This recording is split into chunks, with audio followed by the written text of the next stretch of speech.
call it adversity, I call it opportunity. They call it weakness, I call it strength. They call me disabled, I call myself differently able. They see my disability, I see my ability.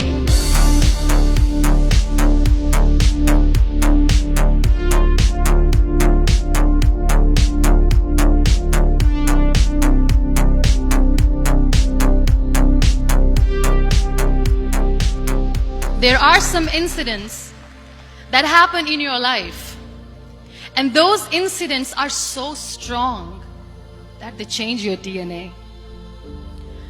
Those incidents or accidents are so strong that they break you physically. They deform your body, but they transform your soul. I was 18 years old when I got married.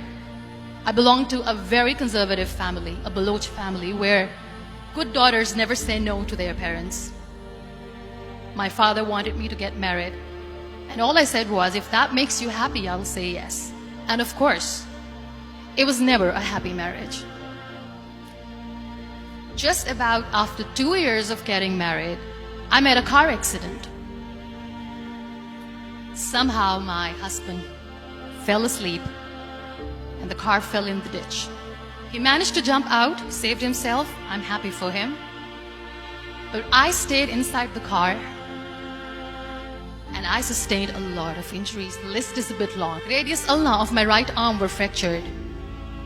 The wrist was fractured. Shoulder bone and collarbone were fractured. My whole rib cage got fractured. And because of the rib cage injury, lungs and liver were badly injured. I couldn't breathe. I lost urinary bowel control. That's why I have to wear the bag wherever I go. One day, doctor came to me and he said, well, I heard that you wanted to be an artist, but you ended up being a housewife. I have a bad news for you. You won't be able to paint again because your wrist and your arm are so deformed, you won't be able to hold a pen again. And I stayed quiet. Next day, doctor came to me and said, your spine injury is so bad, you won't be able to walk again. I took a deep breath and I said, it's all right. The next day, doctor came to me and said, because of your spine injury and the fixation that you have in your back, you won't be able to give birth to a child again. That day, I was devastated. I still remember, I asked my mother, why me? And that is where I started to question my existence. Why am I even alive? What's the point of living? People are scared. They think I will get divorced. What is going to happen to me? But I'm tired of looking at these white walls in the hospital and wearing these white scrubs. I'm getting tired of this. I want to add more colors to my life. I want to do something. Bring me some colors. Bring me some small canvas. I want to paint. So the very first painting I made was on my deathbed, where I painted for the very first time. It was not just an art piece or just my passion. It was my therapy. And then I was discharged and I went back home. And I went back home and I realized that I have developed a lot of pressure ulcers on my back and on my hip bone. I was unable to sit. There were a lot of infections in my body, a lot of allergies. So doctors wanted me to lie down on the bed straight for not 6 months, for not 1 year, for 2 years. I was bedridden. That was the time where I realized how lucky people are, but they don't realize. After 2 years and 2.5 months, when I was able to sit on a wheelchair, that was the day when I had the rebirth. I saw myself in the mirror and I talked to myself. So I applied the lip color for the first time and I cried. And I said, what am I doing? A person on a wheelchair should not do this.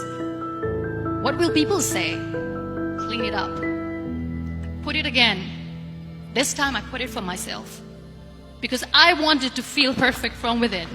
And that day I decided that I'm going to live life for myself. I am not going to be that perfect person for someone. I am just going to take this moment and I will make it perfect for myself. That day I decided that I'm going to fight my fears. You know what was my biggest fear? Divorce. I couldn't stand this word. I was trying to cling on to this person who didn't want me anymore, but I said no. That the day I got the news that he's getting married, I sent him a text that I'm so happy for you and I wish you all the best. And he knows that I pray for him today. I won't be able to be a mother again. And that was quite devastating for me. But then I realized there are so many children in the world, all they want is acceptance. So there is no point of crying, just go and adopt one. 2 years later, I got this call from a very small city in Pakistan. I got a call and they said, "Are you Muniba Mazari? There is a baby boy and would you like to adopt?" And when I say yes, I could literally feel the labor pain. I said, yes, I am going to adopt him. I am coming to take him home. You know, when you end up being on the wheelchair, what's the most painful thing? That's another fear that people on the wheelchair or the people who are differently able have in their hearts, but they never share. I'll share that with you. The lack of acceptance. People think that they will not be accepted by the people because we, in the world of perfect people, are imperfects. So I decided that instead of starting an NGO for disability awareness, which I know will not help anyone, I started to appear more in public. I started to paint. I always wanted to. Do not think that you alone can achieve things. No. There's always another person who is standing behind you, maybe not coming on the forefront, but behind you, praying for you and supporting you. Never lose that person. Never. Somebody's absence makes you a better person. Cherish their absence. It's always a blessing in disguise. There are so many people in the world who are dreaming to live a life that you are living right now. You have no idea. Embrace each and every breath that you are taking. Celebrate your life. Live it. Don't die before your death. You work hard, you make money. You do it for yourself. That's not life. You go out, you seek for people who need your help.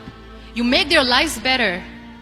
You become that sponge which can absorb all the negativity, and you become that person who can emit beautiful, positive vibes. And when you realize that you have changed someone's life, and because of you, this person didn't give up, that is the day when you live.